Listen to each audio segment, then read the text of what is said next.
Hi hello welcome to my channel. ఏం చేస్తున్నారని అందరూ బాగున్నారా? నేను కూడా చాలా బాగున్నాను. మార్నింగ్ రొటీన్ అయితే చూపించట్లేదండి, ఎందుకంటే మార్నింగ్ వీడియో తీయడం మర్చిపోతున్నాను.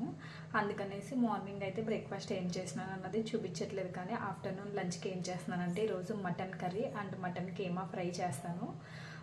దానికి కాంబినేషన్గా పిల్లలకి కొంచెం వెజ్జీస్ వేసి వెజ్ బిర్యానీలా చేస్తాను. చూపిస్తాను. ఇంక ఇక్కడ వచ్చేసి ఒక గ్లాస్ రైస్ కూడా కడిగి పెట్టుకున్నానండి. ఇంకా కొంచెం క్యారెట్ బీనీస్ వేసి వెజ్ బిర్యానీ ఇలా చేస్తానని చెప్పాను కదా. ఇంకా ఇది వెజ్ బిర్యానీ అనుకోకూడదు, వెజ్ పలావ్ అనుకుంటే సరిపోతుంది.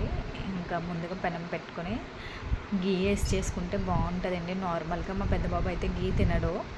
ఇంకా ఆయన స్కూల్కి వెళ్ళేటప్పుడు ఇట్లాంటి ప్రయోగాలు చేస్తే ఆయనకి గీ కూడా పోతుంది కదా అని మ్యాక్సిమం గీ వేసి చేస్తాను. ఇంకా ఆనియన్ మిర్చి ఫస్ట్ ఫ్రై చేసుకుని హోల్ గరం మసాలా ఫ్రై చేసుకుని ఆనియన్ మిర్చి వేసుకోవాలి. దాని తర్వాత బిన్నీస్ క్యారెట్ వేసుకొని ఫ్రై చేసేసుకోవడమే. ఇంకా బాస్మతి రైస్ వాటర్లో ఉంచుకున్నాను. ఇంకా దాన్ని కూడా యాడ్ చేసుకోవడమే. మనకి సరిపడా సాల్ట్ వేసుకొని మూత పెట్టుకొని పక్క స్టవ్ మీద అయితే పెట్టేసుకున్నానండి. ఇక్కడ వచ్చేసి మటన్ కర్రీకి అయితే ఆనియన్స్ ఫ్రై చేసుకుంటున్నాను. ఇంకా ర్యాండమ్గానే ఇక్కడ వెజ్ బిర్యానీ అవుతుంది, ప్లస్ ఇక్కడ మటన్ కర్రీ కోసం ఆనియన్స్ ఫ్రై అయినాయి. ఇంకా అల్లం వెల్లుల్లి పేస్ట్ వేసుకుంటున్నాను.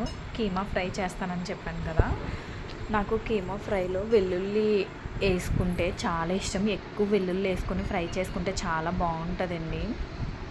ఇంకొక పక్కన కర్రీకి అయితే మటన్ కూడా యాడ్ చేసేసినాను. ఇంకా హోల్ గరం మసాలా అండ్ వెల్లుల్లి ఫ్రై అయిన తర్వాత కీమా అయితే యాడ్ చేసేసుకోవడమే.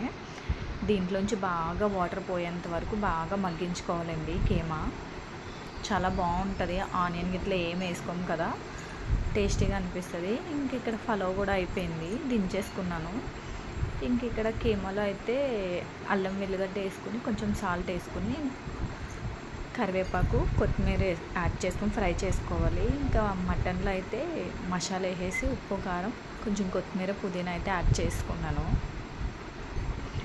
ఇంకొంచెం వాటర్ యాడ్ చేసుకుని విజిల్స్ పెట్టేసుకోవడమే. ఒక 4 విజిల్స్ అయితే మటన్కి అయిపోతుంది. ఇంక ఇక్కడ వాటర్ పోయేంత వరకు మగ్గించుకున్న తర్వాత మసాలా యాడ్ చేసుకోవాలి. జీలకర్ర పొడి, ధనియాల పొడి, గరం మసాలా, ఇంకా సాల్ట్ అండ్ కారం, ఫైనల్లీ కొంచెం చిల్లీ అయితే యాడ్ చేసుకోవాలి, గ్రీన్ చిల్లీ.